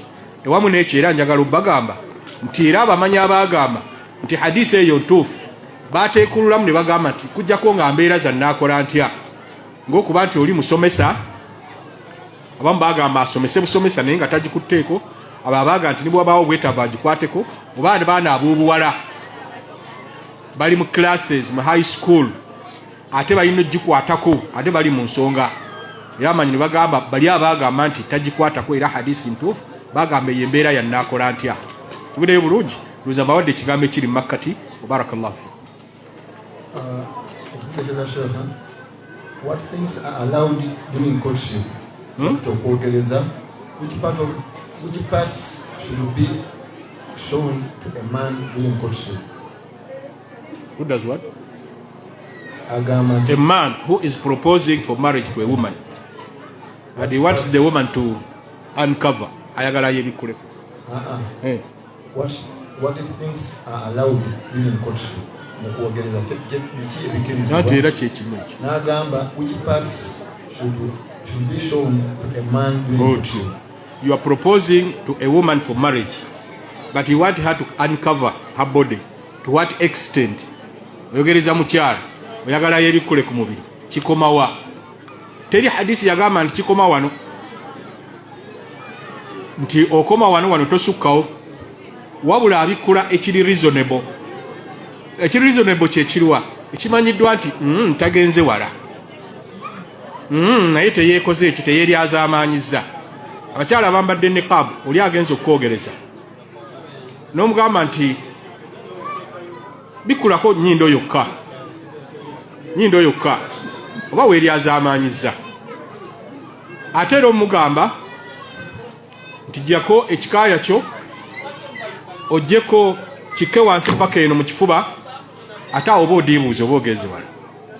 Kakitegeeza eddiini erina okubaawo awo nti abikule kigero ki.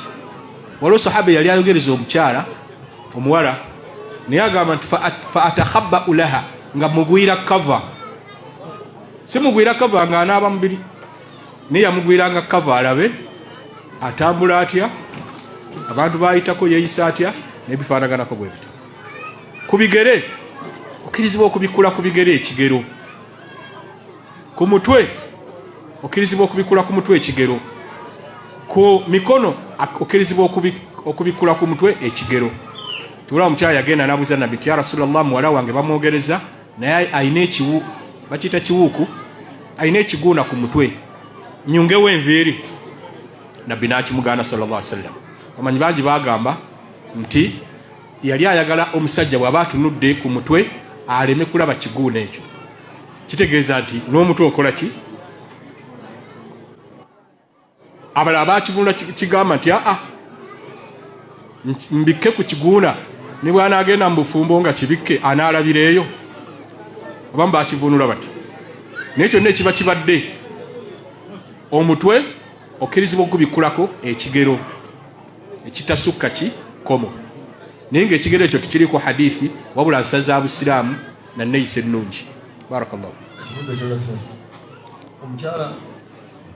Omukyala asobola okubeera nebba mu nsonga z'obufumbo singa abeera atudde naye nga tannaba kunaaba olutukuza.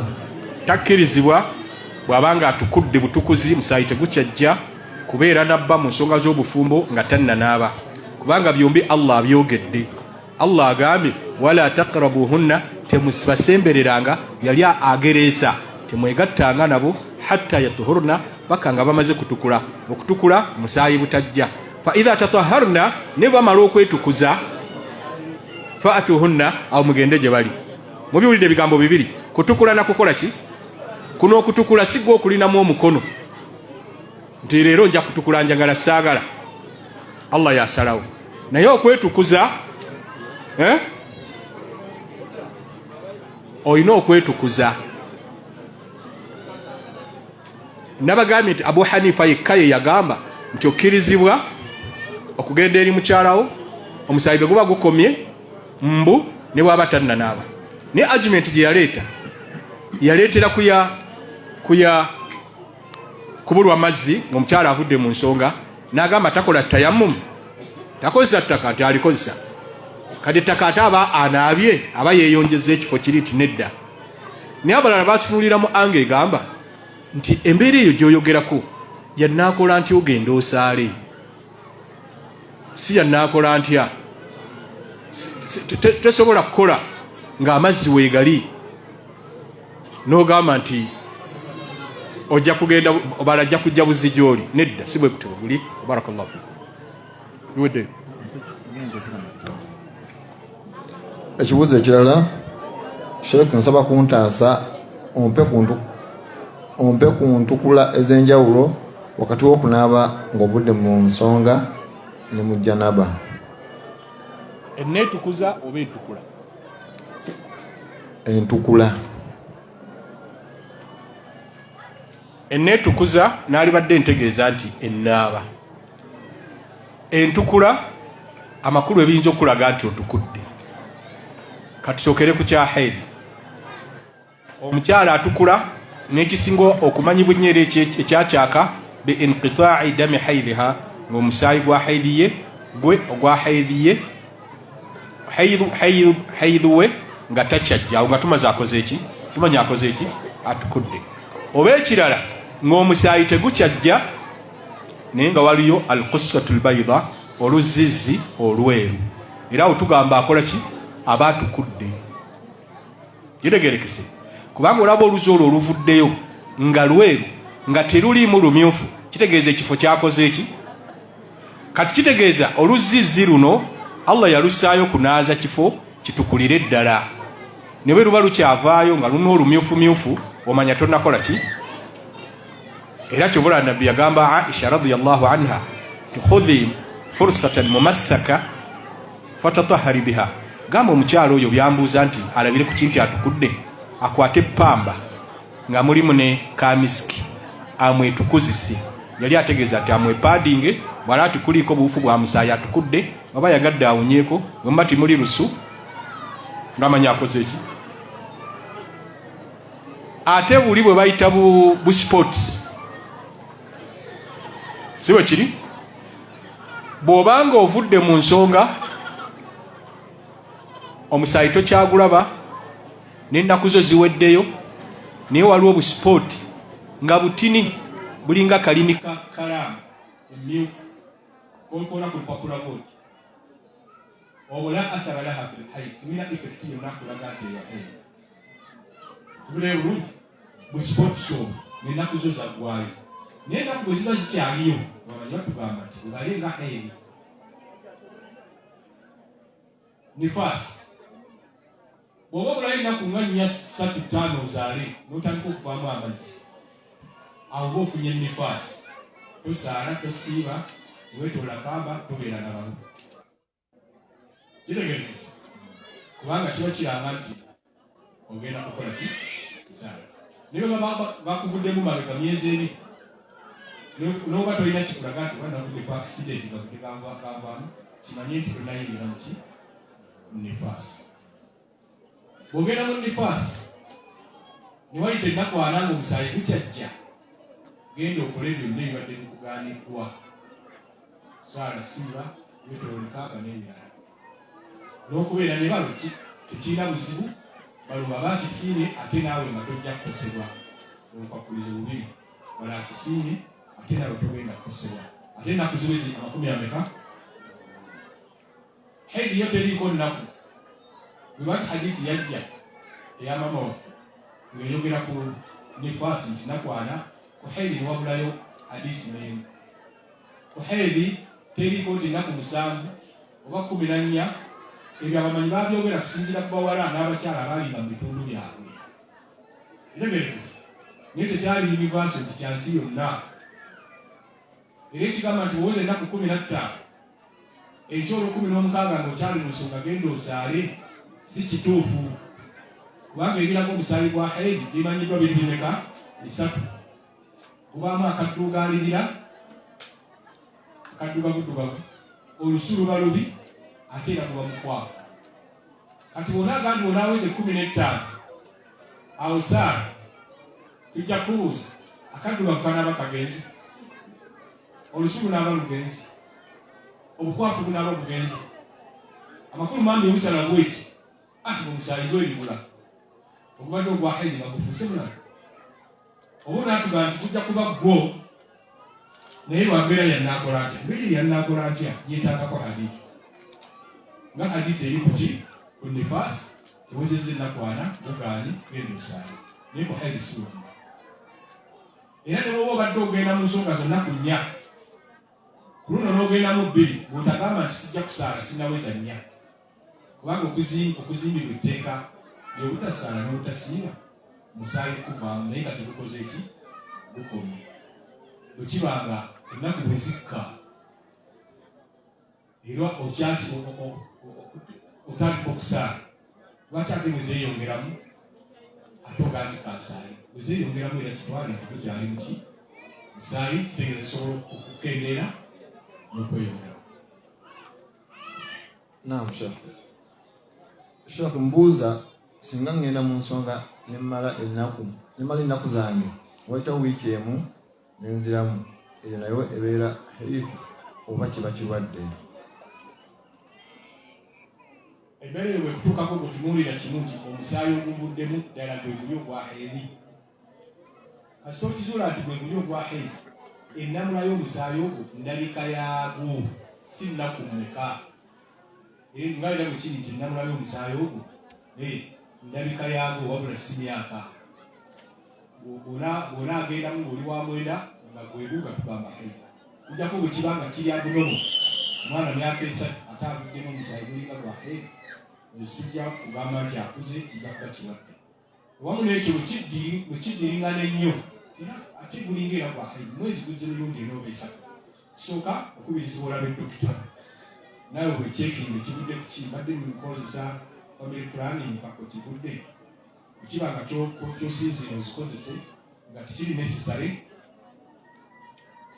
nabbi yagamba abakyala nti ekyambalo kibawandiikako kitegeeza kya butonde kati bwekyankalanyiza obutonde buyinza okuba obulwadde naye nga nkugambye wetunuulira characteristics ez'esatu assawaani buddugavu kakaafu bukwafu ne arraha alkariha olusu olubi oluwunya olubi byebitendo by'omusaayi.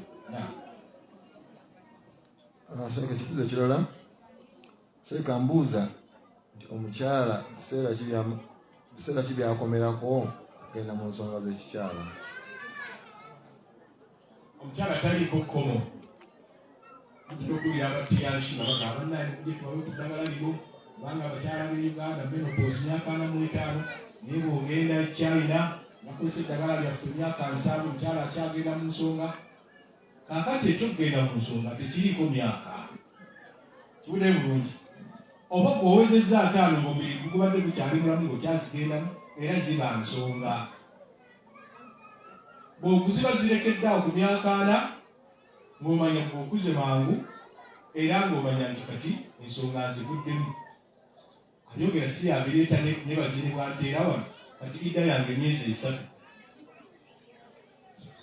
Si ndwala mmeka? 3. Myezi mmeka? Badde ndi wano oli nampeereza message tusabye baganda baffe abali ebweru nagamba nti sheekh ebitabi bye byobadde ogamba okugabira mawe okuguza abakyala 3,000 bibaguze 2,000 nze 1,000 nkuteereddeko. 1,000 akoze ki? Nkuteereddeko. Tugenda kuba byabbi. Twesungayo n'omulala ayinza okugamba n'ebbiri tuzitaddeko tugabagabira bwereere. Naye awo bikyala. Barakallahu fiik.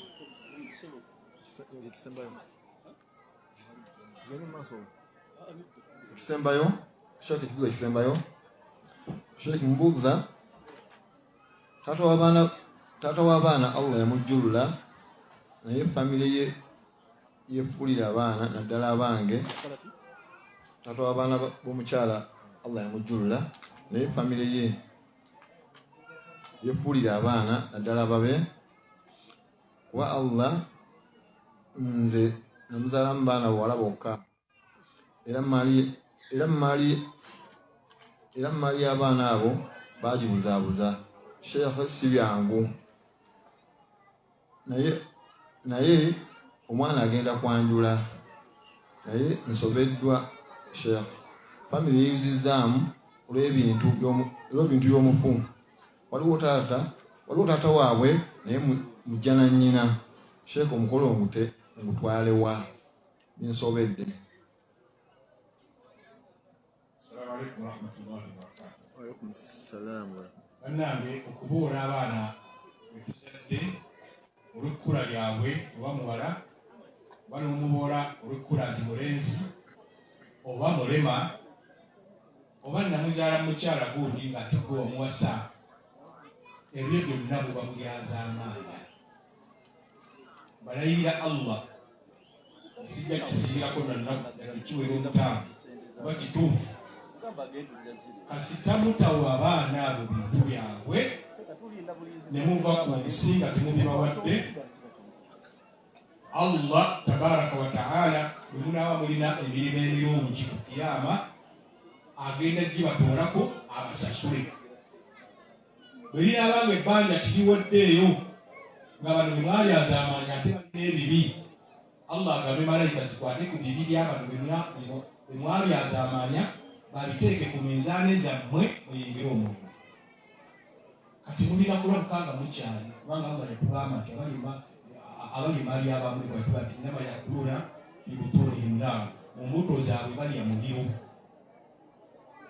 Teyagamba nti bye balya bijja bayingiza omuliro. Okukigira ddala yagamba nti balya muliro.